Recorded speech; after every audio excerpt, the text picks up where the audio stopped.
Teman-teman Trail Traders, balik lagi di YouTube Traders Family. Saya bareng sama Pak Tito. Dan di video kali ini saya pengen minta tolong sama Bapak. Soal apa? Minta tolong untuk membongkar,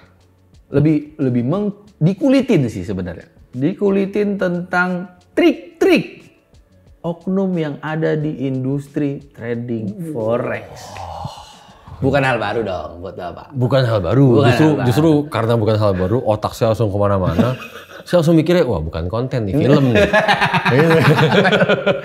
Ya itu maksudnya, lebih bukan hal baru. Buat teman-teman juga saya yakin bukan hal baru. Cuman masalahnya selalu ada aja yang jadi korban. Oh iya betul. Nah ini kan nggak enakin dong. Setuju kalau selalu itu. Ada. Contoh misalnya yang belakangan lagi banyak dibicarain. Contoh, ini soal urusan full marginan. Heboh nih ya kan, belakangan. Kaum full margin. Ya kan. Nah. Terus locking-lockingan. Ya. Averaging dan lain sebagainya. Masih banyak banget. Kita tahu itu banyak. Saya pengen minta Bapak bongkar segala macam triknya. Oke, kalau ngomong bongkar segala macam triknya, kayaknya sebelum kita ngomong bongkar segala macam triknya kan saya lebih tertarik sama statement Bill yang sebelumnya. Kok bisa ada terus korbannya? Iya. Padahal ini bukan hal baru. Bukan hal baru. Gitu kan? Agak gemes kan di situ kan? Agak aneh tapi nyata. Dia benar. Benar. Iya dong. Dibilang nggak masuk akal, tapi ada jadi. Betul. Kalau kita bahkan kita nyari di informasi-informasi di internet atau bahkan kitanya sendiri ngebahas, sebenarnya kan udah lama kita ngebahas ini. Benar. Tapi kok bisa ada terus? Iya. Kan itu? Itulah alasan saya. Ya kan? Gimana kalau kita bahas dari versi itu dulu? Kok bisa ada terus? Nanti baru kita bongkar semua. Boleh. Ini siap-siap nih film nih. Jadinya nih. Tuh, asik. Kalau kayak gini asik. Sebenarnya gini, kalau dibilang kok bisa sih orang masih kena terus dengan apa sih? Ya gimmick full margin, slocking, martingale dan seterusnya. Iya. Sebenarnya orang-orang yang sampai datang tertarik dengan konsep full margin, konsep locking, konsep martingale, averaging, apapun tuh, trabar dan seterusnya. Ya. Itu bukan orang-orang yang apa ya, awam, bukan awam-awam banget. Bukan orang yang benar-benar baru kenal forex itu bukan. Oh malah bukan ya? Bukan. Oke. Mereka baru mengalami masalah di forex. Jadi kenal forexnya memang belum terlalu lama, gitu kan? Tapi lagi kena masalah, di mana masalahnya nggak jauh-jauh lagi loss. Iya, pasti lagi loss. Gitu kan? Iya. Sehingga mereka butuh solusi dong atas lossnya, untuk mengatasi lossnya. Iya. Saat mereka mencari solusi, inilah di mana mereka akhirnya kecebur nih. Jadi pintu masuknya malah di sini ya. Iya, karena saat orang nyari solusi, intinya saya lagi loss, saya butuh solusi cepet. Ya. Apa yang bisa menyelamatkan saya atau mengembalikan uang saya intinya. Dan apa yang cepet? Itu masalahnya. Yang dicari semua adalah apa yang cepet. Iya. Gitu kan? Iya. Ketemulah sama si barisan oknum-oknum ini. Dengan solusi mereka semuanya yang seakan-akan menarik. Karena semuanya cepet. Iya seakan-akan menarik. Gitu dong. Benar. Yang jadi pertanyaan akhirnya kan, kok bisa orang-orang ini masuk dalam masalah ini, mengalami masalah ini? Ya kebanyakan orang hanya ngomong ya mungkin belum bisa trading makanya loss. Betul. Dan kebanyakan pasti akan asumsinya begitu. Betul. Nah, orang-orang ini sebenarnya si korban-korban ini asal muasalnya mereka kenal forex dari mana sih? Itu dulu. Kenal forex. Karena kalau orang gini Bill, kita ngomong fakta, kita ngomong data lah, gitu kan. Boleh tanya lah ke semua konsultan kita, boleh tanya ke tim manajemen. Yeah. Klien-klien kita atau orang-orang dari komunitas kita, gitu kan. Ini terlepas dari komunitas analis tapi ya. Yeah. Berapa persen sih yang datang ke sini benar-benar belajar dengan niatan, dengan mereka masih 0-0. Dengan niatan benar-benar mereka tahu bahwa ini adalah sebuah bisnis baru. Yeah. Dan tahu segala macam resikonya. Benar. Itu nggak nyampe 10%. Dikit memang. Bener kan? Dikit, tahu saya tuh. Yang 90% datang sini semua berobat. Udah kayak klinik. Iya, itu baru ada yang berobat ringan, ada yang berobat akut nih. Iya benar. Datangnya dari mana mereka asal muasal? Kok bisa sih pertama kalinya itu gimana sih ceritanya kan gitu kan? Gak jauh-jauh semua orang yang pertama kali yang 90% mengenal forex ini, mengenal trading ini, itu justru kenal ataupun tahu dari lingkungan terdekatnya, dari orang-orang terdekatnya. Selalu tuh ya? Selalu. Ada yang dari ya biasalah teman lama. Nih paling umum nih teman lama nih. Teman lama tau-tau nelpon ya? Iya dong. Ya kan udah lama gak ketemu atau dulu teman seperjuangan gitu kan, teman lama. Atau sekarang ya gitulah nawarin. Benar. Ada yang saudara. Ini yang cukup banyak kayaknya. Benar dong. Ini banyak. Ada yang lebih mengerikan lagi. Anaknya sendiri yang nawarin.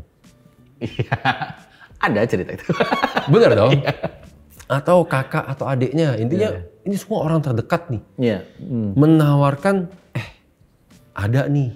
Kan biasa gimmicknya gini pertama. Antara pertama adalah investasi. Ya dong. Bilangnya investasi. Investasi emas. Emas pasti jadi tameng pertama. Selalu. Oke. Karena emas selalu naik. Sejak zaman nenek moyang kita. Bener kan? Klasik banget ya. Klasik banget. Dibilangnya kan emas selalu naik. Lihat deh. Kan Iya. Udah bayangin kalau kita beli emas batangan harus keluar duit berapa. Ini bisa lebih murah. Untungnya lebih besar. Iya. Kan gitu. Ini investasi biasanya. Ada yang bilang sekarang, oh ada nih bisnis. Ya kan, bisnis yang ya keuntungannya lebih besar. Oke. Hasil lebih cepat. Oke. Ya kan? Kayak semacam bisnis baru lah gitu. Bisnis baru, modalnya nggak butuh terlalu besar. Ya kan? Atau bisa buat sampingan. Iya. Ada yang juga parah. Yang parah adalah bantuinlah. Ada yang begitu ya? Oh banyak. Tadi ini model anak baru kerja pertama kali. Iya.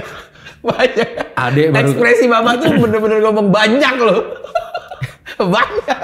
Fakta kan?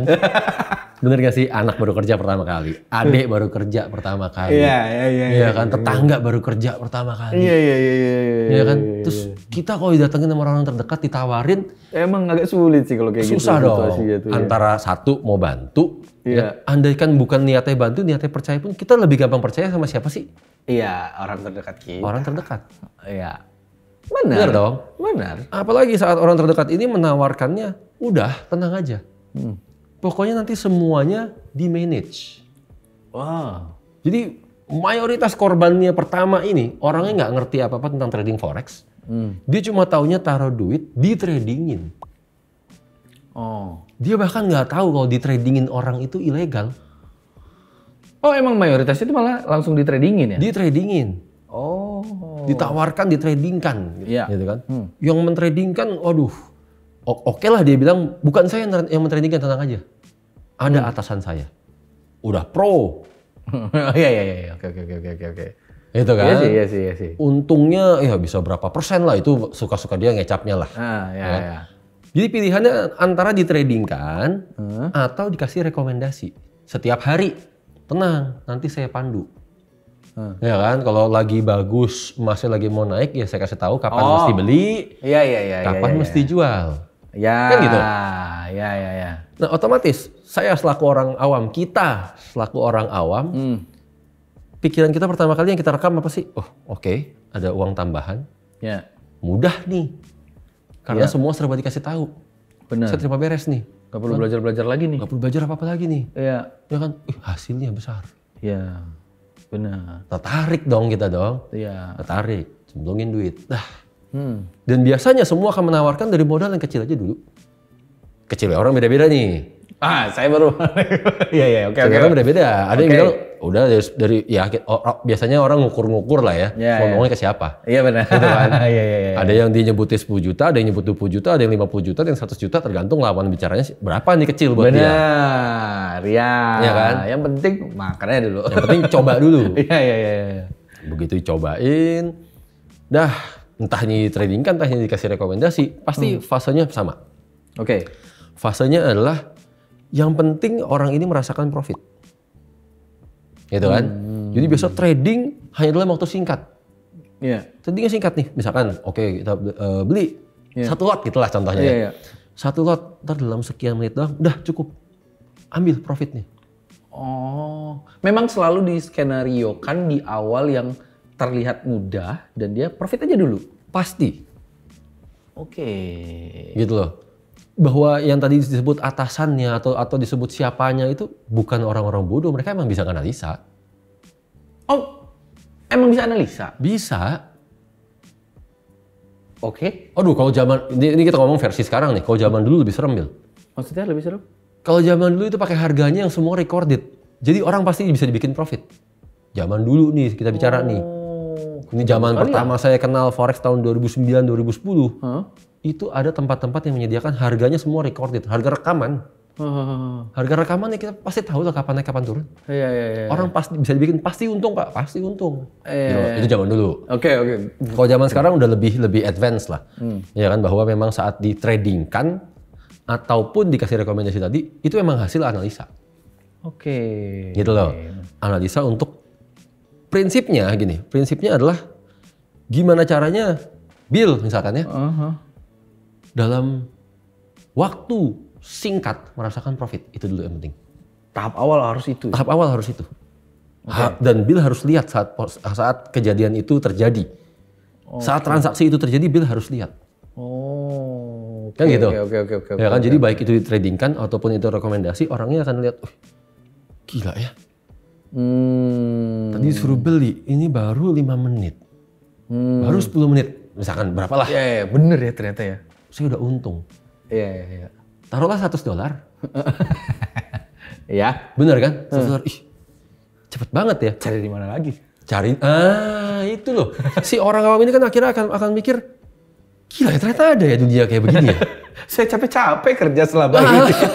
Itu. Ada yang cuma 5 menit. Gila, pantesan tuh si ini kaya, pantesan. Gitu kan. Jangan-jangan dia, kan gitu. Iya. Udah. Akhirnya kan mulai dong, dikasih bisikan maut dong. Ya kan, bayangin. Gak usah banyak-banyak. Sehari $100 aja. Sebulan udah berapa? Oh, dia ajarin ngitung yang biar dia yang ngitung sendiri gitu. Bener dong, kan matematikanya bener. Iya, kalau ngomong matematika bener. Sehari $100, sebulan berapa? Berapa? Ya, kali sendiri dah gitu kan. Iya. Itu aja masih modal segitu. Kan gitu. Iya. Udah, orang biasa ngitung tuh, oh iya bener nih. Nah, hari kedua, hari ketiga, mulai nih. Saat orang sudah mulai ada repetisi. Ya kan, dia melakukan lagi, terjadi lagi profit cepat. Sebenarnya apa sih yang berusaha di trigger di sini? Apa yang berusaha distimulasi ke orang? Tamak dia jadinya. Satu, tamak. Cepet ya. Tiap hari loh. Iya. Akhirnya saat tamak kan orang menjadi edik. Iya. Bener kan? Saat kondisi edik ini terjadilah yang diharap-harapkan gitu kan. Iya. Disitulah. Nanti tunggu nih dah. Ada yang, ya ini tergantung. Ada yang seminggu kemudian, 2 minggu kemudian, yang sebulan kemudian. Jadi kalau kita ngomong sama korban-korban, mereka kalimatnya akan selalu sama. Awal-awal sih untung Pak. Kalimatnya selalu sama. Lagi. Bener. Awal-awal sih untung Pak. Bener loh, cepet untungnya loh. Ya kan, saya pernah tuh untung sampai begini. Saya pernah tuh untung sampai begitu. Iya, pernah. Nah, pernah ya kan. Habis itu mulai transaksi yang rugi. Begitu transaksi yang lagi rugi, kan dari awal nggak dikasih tahu transaksi ini bisa rugi. Cuma diajarin kan untung cepet, untung mudah, untung cepet, untung mudah. Itu terus yang dikasih tahu kan. Iya. Nah, saya yang penasaran tuh, waktu mulai rugi, si oknum ini ngomongnya gimana tuh? Oke, kembali begitu mulai rugi, ingat emas selalu naik. Oh, ke situ. Iya kan? Kebanyakan dari mereka diajarin pertamanya hanya buy. Oke. Karena mindsetnya emas selalu naik. Oh. Bener gak? Nih ya. Momen kalian semua kehipnotis adalah saat ditunjukin chart. Ya kan? Grafik. Oke. Harga emas selalu naik. Lihatlah dari tahun kuda gigit sendal sampai kuda gigit besi. ini harga naik. Panjang banget nih. Ya kan? Tapi saat kalian trading, kalian diajakin untuk lihat per menit. Nah ya itu. Bahkan per jam, paling lama per hari. Iya. Jadi ini grafik entah berapa puluh tahun, tiba-tiba seakan-akan per 30 menit pun naik. Kan lucu jadinya. Tapi ya emang ya Pak, maksudnya untuk orang yang pertama kali terjun, dibilang, ini lihat nih harga emas naik bukan? Masuk akal sehat. Masuk akal. Betul kan? Pertama masuk akal sehat untuk kita menerima tawaran bisnisnya. Tawaran investasinya. Itu kita bisa menerima bahwa, oh ya emas selalu naik ya. Oh ya grafiknya begini ya. Ya kan daripada nyimpen emas batangan, keluar biaya lagi safe deposit box. Zaman sekarang udah nggak zaman. Zaman sekarang semua serba digital. Ya kan dia. Iya kan? Dan seterusnya. Konsepnya kita bisa terima. Iya. Kita terima dulu nih konsepnya. Bener. Setelah kita menjalankan, makanya tadi saya bilang terhipnotis. Karena begitu dijalankan, cepet banget ya. Iya. Lupa tuh kemarin grafiknya 20 tahun. Ini baru 20 menit. Nggak disebut sih bahkan. Terhipnotis kan, total kehipnotis. Iya. Gitu. Sampailah satu momentum, emangnya yang orang analisa sejago-jagonya nggak bisa salah kan itu. Iya. Kan? Oke. Dan nah ini juga menarik nih. Orang tuh akan selalu ngajarin dengan konsep-konsep termudah yang bisa diterima oleh kepala manusia gitu kan, oleh pikiran manusia. Contohnya, ada yang ngajarin, lihat deh. Pagi-pagi kalau baru buka emas tuh selalu naik dulu, gitu. Ada lagi yang ngajarin, lihat deh kalau jam sekian emas tuh selalu naik dulu. Diajarin teori-teori hafalan yang begitu lihat, oh iya bener ya. Kan? Tapi itu emang selalu seperti yang... Nggak selalu. Nggak selalu juga. Nggak selalu. Cuma emang dalam periode tertentu itu lagi begitu aja terus. Jahat juga tuh. Iya. Bayangin Bill, saya aja pernah diprospek sama orang. Saya pernah diprospek sama orang waktu zamannya saya masih trading indeks. Oke. Saya ingat banget tuh saya dibilang, Pak, ini udah mau Imlek. Oke. Beli sahamnya Hang Seng. Ya kan? Hang Seng posisi buy, Pak. Saya bilang, kenapa harus buy? Oh, Bapak tanya kenapa? Saya tanya dong, kenapa tostot? Apa urusannya mau Imlek sama buy? Saya kirain Bapak bentalin gitu aja. Enggak kan, saya juga masih agak-agak lugu waktu itu kan. Oke. Saya ngomong dulu nih di prospeknya. Iya. Karena gini Pak, orang mau Imlek. Mau Imlek itu masyarakat ataupun komunitas Tionghoa semuanya berbahagia. Urusannya? Saat mereka berbahagia, mereka akan keluarin uang. Karena itu kan tradisinya kan mereka bagi-bagi angpau. Iya. Itulah kenapa Hang Seng akan naik, Pak. Bapak nggak percaya, Bapak lihat setiap tahun Hang Seng selalu naik saat Imlek. Hah? Saya cengok kan. Nih orang gila mana yang ngomong nih? Andai kan saya beneran bodoh kan saya ketipu di situ. Waktu itu ketipu nggak? Enggak dong. Yang kadang saya mikir, ini orang lagi mau ngapain sih? Gitu. Iya. Coba intinya banyak lah. Saat orang mengatakan hal-hal yang mudah seperti itu, apalagi juga diajarinnya lihat time frame yang kecil untuk lihat tuh kan naik. Itu loh. Orang kan akan selalu lengah di posisi, oh iya ya mudah, oh iya ya cepet, oh iya ya nggak perlu belajar. Dan jurus-jurusnya kayaknya emang kreatif ya Pak ya? Iya kreatif. Ada aja tuh saya baru tahu tuh cerita yang tadi tuh Imlek tuh. Oh, itu baru Imlek. Itu lucu sih. Itu baru Imlek. Saya juga pernah lagi di prospek. Pak, ini mau masuk winter. Buy oil, Pak. Kenapa? Saya bilang, musim salju dingin, Pak.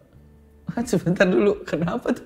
Musim salju dingin, sehingga dibutuhkan minyak lebih banyak untuk mereka nyalain api. Menghangatkan. Iya, ini kan industrinya dari barat, Pak. Di sana lagi winter. Oil akan naik, Pak, harganya. Aduh. Kesel kan dengernya kan? Satu sisi saya kesal, tapi satu sisi saya kayaknya kalau saya polos, kemakan juga sih saya. Masuk akal kan? Masuk akal. Itu loh. Ajaib ya? Betul, baik lagi. Oke. Akhirnya sampai ke satu momentum transaksi ini loss. Sejak awal nggak mungkin oknum-oknum ini ngajarin yang namanya stop loss. Ngajarin yang namanya cut loss. Hitungan soal margin requirement, hitungan soal apa sebenarnya nggak dikasih tahu semua nih. Kan begitu loss, ini gimana nih? Kan? Oh ya bisa diselamatin. Top up dulu. Ya kan? Bisa diselamatkan, tapi harus top up. Top up dulu. Jadi dalam kondisi ini gini, dalam kondisi tadi orang mulai edik, inilah orang akhirnya mulai dananya dibesarin. Ya kan? Kenapa pintu masuknya yang penting modal kecil juga nggak apa-apa. Oke. Karena yang penting tugas saya sebagai oknum. Tugas saya sebagai oknum adalah bikin orangnya nyobain dulu, ngerasain dulu profitnya, nanti juga dia edik. Itu. Oh. Setelah dia edik dia akan besarin dananya. Gitu. Taruhlah dia nggak edik-edik. Begitu dia lagi loss, mau nggak mau kan top up. Karena satu-satunya cara untuk menyelamatkan kalau lagi loss. Ya top up dong. Iya benar. Harus bertransaksi lagi dong. Iya. Kan gitu. Benar. Iya sih. Lucu ya. Selalu begitu. Alurnya akan selalu sama. Yang kena pertama adalah orang awam. Antara nggak melek forex atau bahkan nggak melek internet. Jadi jangan heran saat Bill tadi kan modus-modus seperti ini udah banyak banget dibahas di internet. Banyak. Masa iya orang masih kena juga? Karena mereka dasarnya nggak kenal dari internet, dasarnya kenal pertama dari orang terdekat dulu. Mungkin bahkan nggak melek internet gitu loh. Iya, mungkin sih. Sehingga kalau Bill mungkin bilang kan bisa tinggal research, tinggal cari tahu apa yang mau dicari tahu. Iya sih. Forexnya aja saya nggak kenal, apalagi kalau misalkan saya gaptek, kelar udah. Kelar sih. Kan gitu. Kelar. Yang nawarin orang terdekat loh, Bill, inget itu. Iya, itu iya. Emang kalau disusut dari awal tuh sempurna gitu ya. Betul. Gitu, sampailah mereka udah loss. Masalah. Ya kan? Begitu mulai loss, solusinya apa? Top up. Ya. Disinilah mulai masuk ilmu nih. Oke. Si oknum. Oke. Trik pertama, ini tergantung oknum. Tergantung oknum. Ada oknum kubu averaging. Ada oknum kubu martingale. Ada oknum kubu locking. Ada satu paket geng yang triknya ini ya. Triknya beda-beda nih. Beda-beda ya. Iya, oke. Tapi nggak lepas dari tiga ini. Tapi nggak lepas dari tiga ini. Nggak lepas dari tiga ini. Jadi si kubu averaging akan bilang, oke, transaksi pertama ini lagi loss. Nanti kalau harganya udah turun cukup jauh, beli lagi. Ini namanya teknik averaging. Ya kan, averaging itu nanti intinya adalah beli lagi di bawah. Ya kan, nanti kalau udah harganya begitu balik lagi naik, dilepas. Ini untuk jadi saat yang bawah posisinya profit, yang di sini masih loss kan? Ya, tapi kan ke cover sama yang bawah. Iya. Akal sehat terima nggak? Terima. Solusi bukan? Solusi. Ambil nggak? Ambil. Karena di sisi saya si korban, intinya saya mau duit saya balik. Iya. Solusinya apa kan itu? Bahkan dia profit ntar deh, balik aja dulu. Betul. Dia bahkan nggak sadar, dia bertanyanya sama orang yang nyeburin dia. Dia nggak sadar. Betul. Dah, ini si orang averaging. Ya, teorinya gampang. Ya kan? Kalau harga sudah turun cukup jauh, beli lagi. Teorinya gampang. Pertanyaannya cukup jauh tuh berapa sih? Berapa jauh sih? Saya kebayang lagi. Teorinya gampang, Bang. Iya kan? Ngerti. Gitu loh. Nah, ada nanti si kubu martingale. Kalau yang ini ngecapnya gimana dia? Ya kan? Oke, di atas udah beli satu lot. Nah, nanti saat turun cukup jauh sama nih, belinya 2 lot. Harus dilipet. Kenapa harus dilipet? Jadi naik dikit aja, nggak perlu tunggu banyak-banyak naiknya. Udah bisa nge-cover, udah bisa menutupi loss yang atas. Ya kan? Terdengar indah bukan? Nah. Iya sih. Solusi nggak? Solusi. Ambil dong. Ambil dong. Ini dia nih, bener juga martingale, tapi butuh duit lebih banyak kalau martingale. Nah gitu. Iya. Ngerti dong? Atau si kubu locking. Kalau si kubu locking bahasanya agak beda. Ya kan? Posisi lagi loss, oke Pak, kita amankan dulu. Caranya? Caranya adalah ambil posisi berlawanan, sell. Ini namanya teknik locking. Gitu bener-bener kan? Bener-bener ya. Iya, bahasanya macam-macam nih. Ada yang nyebutnya teknik hedging, ada yang nyebut teknik locking. Pokoknya ini adalah sebuah teknik. Iya. Nggak salah ya emang ini teknik. Ya kan? Averaging juga banyak yang pakai di dunia finansial. Secara teori memang dia teknik. Emang ada sih. Iya. Itu teori teknik martingale, teori teknik averaging, locking ini emang ada semua teorinya. Iya. Tapi kan harusnya cari tahu siapa yang menggunakan ini. Benar. Ini menggunakan ini institusi. Di kondisi apa harusnya menggunakan Di kondisi itu? apa? Itu kan nggak diajarin. Benar dong. Iya. Tapi amankan dulu sell, ya kan? Nanti tinggal lihat. Kalau harganya turun terus, sell-nya udah profit, ambil. Kan tahu sendiri, emas naik terus. Iya, nanti kan balik naik, tinggal tunggu. Benar. Tunggu aja. Iya. Nggak ingat emas selalu naik. Aduh, digitu-gituin lagi. Malah yang ada begitu emasnya naik, buy-nya ikutan profit. Manis bukan? Nah, manis bukan? Solusi bukan? Solusi.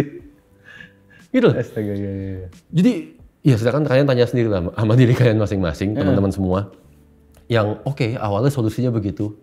Kok bisa sih dari averagingnya 1, lama-lama 2, 3, 4, 5 terus nih. Kayak kue lapis. Ya kan? Atau martingale. Martingale 1, 2, 4, 8 terus nih. Lipat terus. Iya. Kok bisa? Iya. Kan katanya saat harga turun cukup jauh. Iya. Benar. Ternyata belum cukup kan jauhnya. Kan gitu. Iya. Atau saat locking, pertama locking cuma 1. Kok lockingnya lama-lama melebar. Iya. Kan katanya itu solusi. Benar. Karena secara teori iya bener. Saat harga sudah turun cukup jauh. Atau iya kalau masih mau turun tahan selnya. Ya. Pertanyaannya nggak ada yang pernah tahu masalahnya.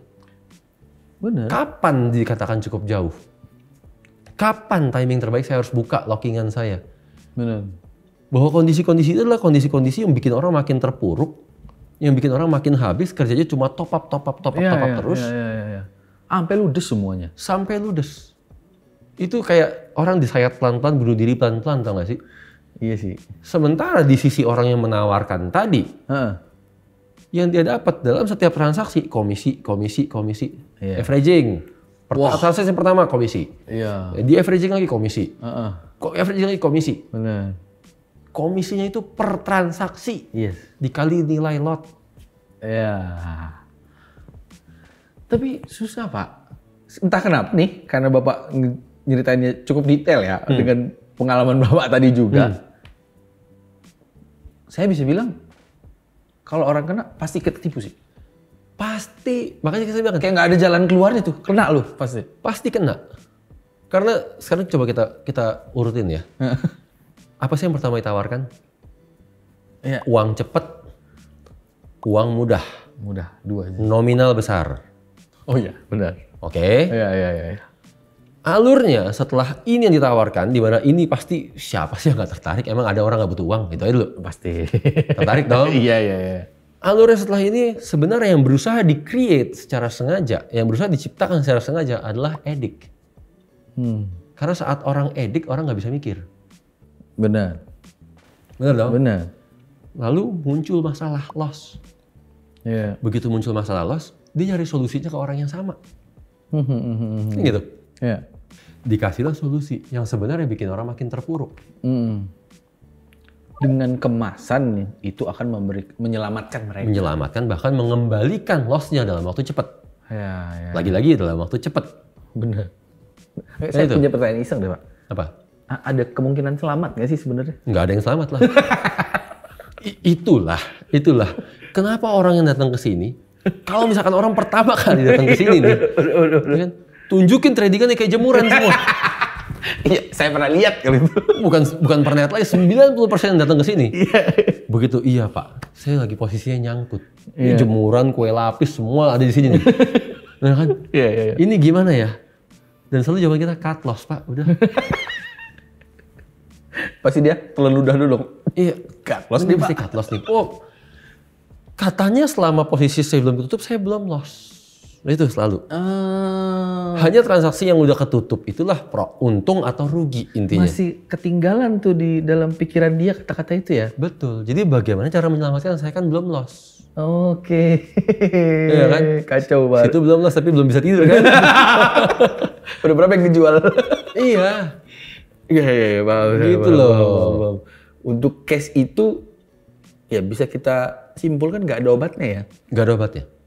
Nggak ada. Sampai orang benar-benar kebentur, udah mentok banget, sadar akhirnya dia. Sadar, oke, kalau beneran mau tobat, mau belajar dengan benar, kita ajarin. Tapi di kita nggak ada yang namanya cepet. Berlawanan. Mau nggak nih? Kan gitu. Ya kan? Dan biasanya orang akan larinya dua nih. Ya kan? Oh, kalau di sini nggak bisa cepet ya. Ya kan? Apa ya? Yang bisa menyelamatkan saya dalam waktu cepat. Ketemulah oknum yang lain lagi nih. Full margin. Nah ini saya belum puas tadi nih. Ini seru nih yang gini nih. Kita masih gitu sekarang. Ntar dulu nih jadi film nih. Tapi bisa kan kita kan masih ada kayak Trabar. Iya. Masih banyak loh. Iya makanya. Ini oknum-oknum ini cuma beda jubah semua nih. Yang satu jubahnya ada jubah merah, jubah hitam, jubah pakai kayak superhero semua. Sebentar. Durasi berapa? 31. Oh, Kita ini konten selanjutnya aja. Iya. Oke kalau gitu. Tungguin video selanjutnya. So it's now or never and change your life. Bye.